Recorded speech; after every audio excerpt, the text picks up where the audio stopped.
So here we are, we've arrived at row number 8, which is our clamshell row. This one, although I'm not a fan of piecing clamshells, clamshells are really fun to quilt. So what I'm going to go through first is just some design options before we lay some stitches down. So clamshells, with this particular pattern that Paula's done, we did have the odd background colour throughout the clamshell. So on the original quilt I'd actually done a crosshatch in those in the grey thread, and then I had picked out various colours to then do designs in. So I had picked out the pink ones on hers, and what did I do on them? I just done a little loopy design, or I might have done swirls or something on it. You could go ahead and do a different fill design in each one if you wanted to. If you were going to do that, I would definitely put a 1/4 inch channel across the top of these so that the designs then don't all just mush together. I think for this particular one I will maybe do something random where I pick out the solids and then maybe a couple of the other colours as well. So I haven't used variegated thread on mine like I did on the original one. I've just gone through with the one colour thread, which is the lime green. So I might pick out the more greeny coloured ones to stitch on rather than the pink ones. So let's just have a look at some designs first. So the little loops that come up on your designs. Okay, that's a nice one that you can do, really quick and easy to go through those. I'll just draw on that one. What's the daisy? Okay, so when you do this sort of thing, it's actually stitching the top of the clamshell at the same time, and by the time you finish all of those, I've just put my ruler there so I don't draw on the quilt. Once you've gone through all of those, then they're actually stitched on top as well, which makes that really easy. I'm actually going through and ditching them first. I like them to be a bit stable, which I have already started ditching, and I'll show you in a moment how I'm doing that with a ruler. These clamshells can be tricky to stitch on your long arm because of the curved shape of them. When you're stitching these on a domestic machine, if you're using a walking foot, I'd be working down the quilt and just going along, working down, and then when you get to this row, then work back the other way, going that way across the top. It just makes that a little bit easier. But yeah, doing it on a long arm is a little bit tricky, so I do use a ruler. It actually looks really quite nice. Maybe we'll stick with that one rather than doing different things. Let's just have a look at some other designs. Running out of preview paper. Okay, so filling them up with your swirls. Okay, something like that. What's that reflecting? It's reflecting in my eye. Okay, so when you do them right up against each other, it does start to get a little bit too mushy. See if I put this one in too. See, it's getting very busy. So I think picking out the odd ones are a really nice idea. So having a look at the colours on mine, I think I'll pull the greens. There's some greens there, and maybe these aqua colours, that one and that one, throughout the quilt. We'll see how we go. Alright, let's lay some stitches down. I'll just pause for a moment. So to ditch my clamshells, I'm actually using the Handy Quilter clamshell ruler. This one's actually the right size to fit on this particular clamshell. So I'm just going to use this to get around the top of my clamshell here.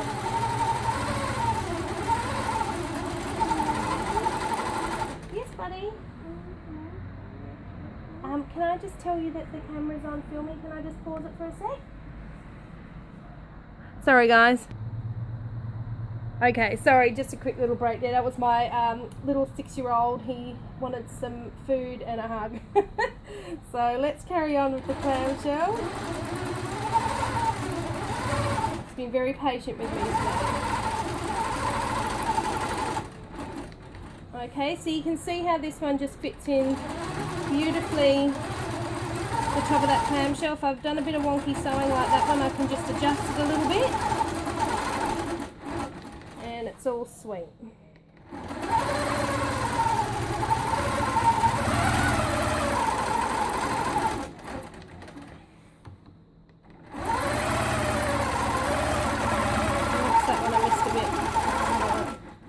Okay, so I'm just going to whiz up the stitch here.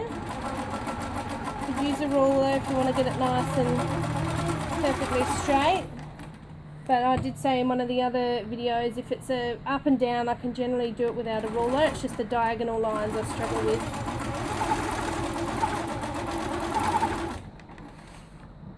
Alright, so now I come back the other way. So this is all continuous. This whole section has been done continuously.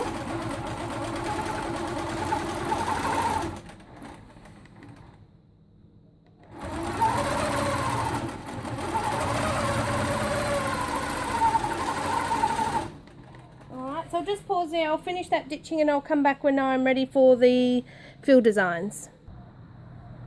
Okay, so I finished the ditching. I'm going to put some fillers in now. So I've decided that I'm going to do swirl designs in the solid green. And then actually I might even just stick with swirl designs. So I'm going to do the green, any of the ones that are this fabric, that green fabric and that green fabric. And I think that will give it a good mix through this section. So we'll see how we go. I can always add another one if I need to.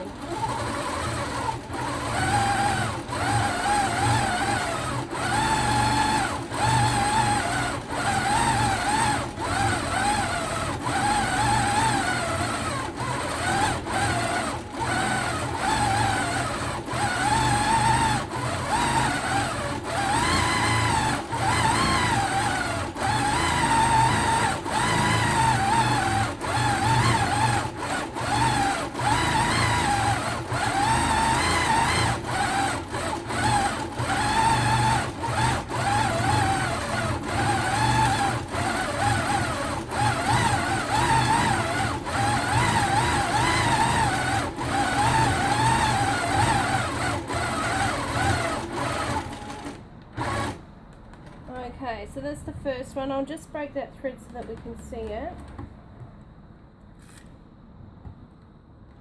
Scissors need sharpening. There we go. So that's the first one, just with the the swirl design on the clamshell there. So I'll come up to this green one, which will then, oh, I could have gone to him, which will then come into this one here as well. And then we've got 3 together. Then we've got a bit more spread out down that end.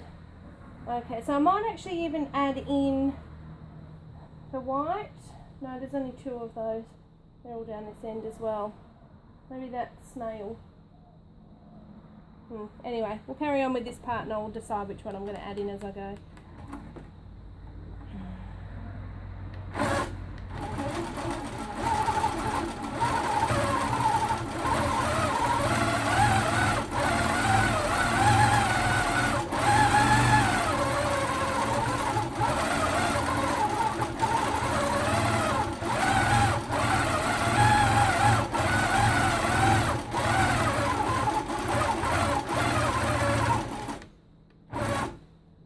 Okay, I'll just get rid of that thread there. Come down into this blue one, so maybe I won't do those ones, maybe I'll just stick with that diamond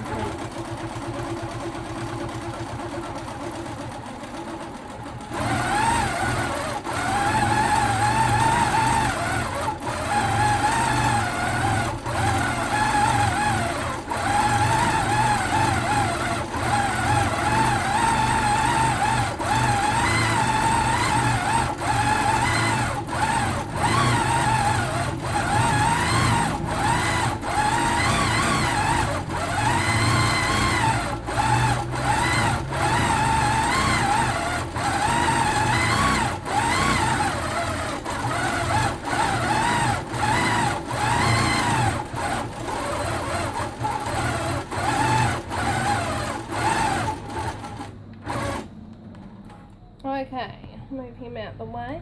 So what's actually happening, if you can see, I'll just move the machine out the way, is those ones are really pushing down and it's making these ones stand up really nicely. So yeah, I don't think you need to quilt all of them because it would flatten them all out. Just quilt odd ones through there and it will just give it some lovely texture. Cool, alright, so I'll get this finished. So thanks for watching the series of videos. Hopefully it helps you get your quilt finished off.